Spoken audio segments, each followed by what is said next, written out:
Minority শব্দ একটি গোত্রকে একটি সম্প্রদায়কে মানসিকভাবে খাটো করা হচ্ছে। সুতরাং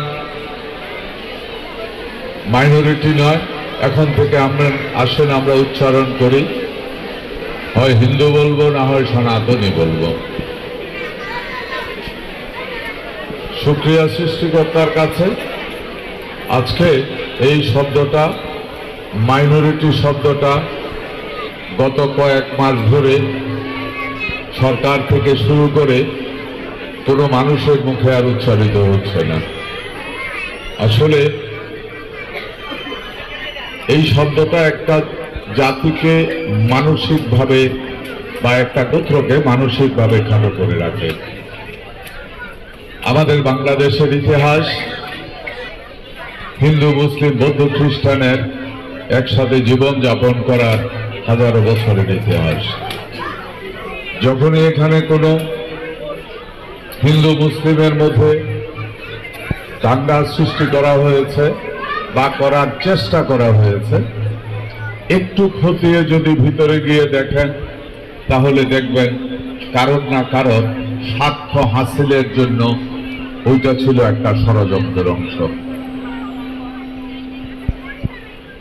আপনি যেমন এই দেশের ভূমিপুত্র, আমি ওই দেশের ভূমিপুত্র, খ্রিস্টান ওই দেশের ভূমিপুত্র, বুদ্ধ ওই দেশের ভূমিপুত্র।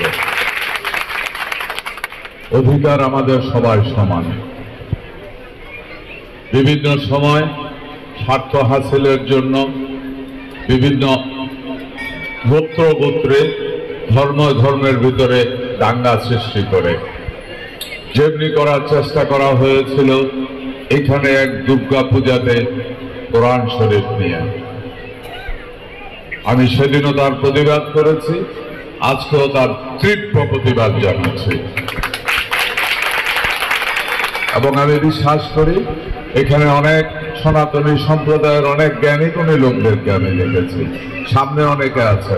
আসেন, আজকের এই অনুষ্ঠানে আমাকে আমন্ত্রণ করেছেন, ধন্যবাদ। আমি আপনাদেরকে নিয়ে স্লোগান তুলতে চাই, একটি স্লোগান।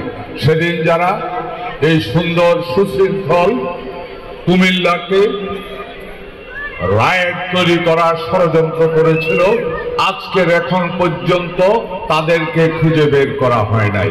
আমি জোর দাবি জানাচ্ছি, সেদিন যারা এই অন্যায় কাজ করেছে, যারাই হোক এটার সাথে জড়িত, তাদেরকে খুঁজে বের করে বিচারের মুখোমুখি করা হোক। তাহলে আর আগামী দিনে এই ধরনের কোনো অন্যায়ের জন্য কেউ সাহস পাবে না। প্রিয় ভাইয়েরা আমার, এত সুন্দর এই দেশ, এত ঘন বসতির এই দেশ, পৃথিবীর সবচেয়ে হাইস্ট ডেন্সিটির একটা দেশ বাংলাদেশ। তারপরে সম্ভবত চায় না, তাও আমাদের থেকে অনেক দূরে। আমরা অনেক ঘন বসতিপূর্ণ দেশ, আমরা সত্যি ভালো মানুষ। ভালো যদি না হতাম, এত ঘন বসতিতে এত লোক, এত সুন্দর জীবন যাপন করা সম্ভব হতো না। আমরা সচেতন হই, যারা আমাদের এই সুন্দরকে অসুন্দর করার চেষ্টা করে, হতে পারে সে মুসলিম, হতে পারে সে খ্রিস্টান, হতে পারে সে হিন্দু, হতে পারে সে বুদ্ধ, যেই হোক না কেন, যেই ধর্মের হোক না কেন, এরা কোনো ধর্মের নয়, এরা মানুষের চেহারায় দুষ্ট। এরা দেশের স্বার্থে, জাতির স্বার্থে, আগামী প্রজন্মের স্বার্থে আমাদেরকে সাবধান থাকতে হবে। এটাই আমার সবচেয়ে বড় অনুরোধ।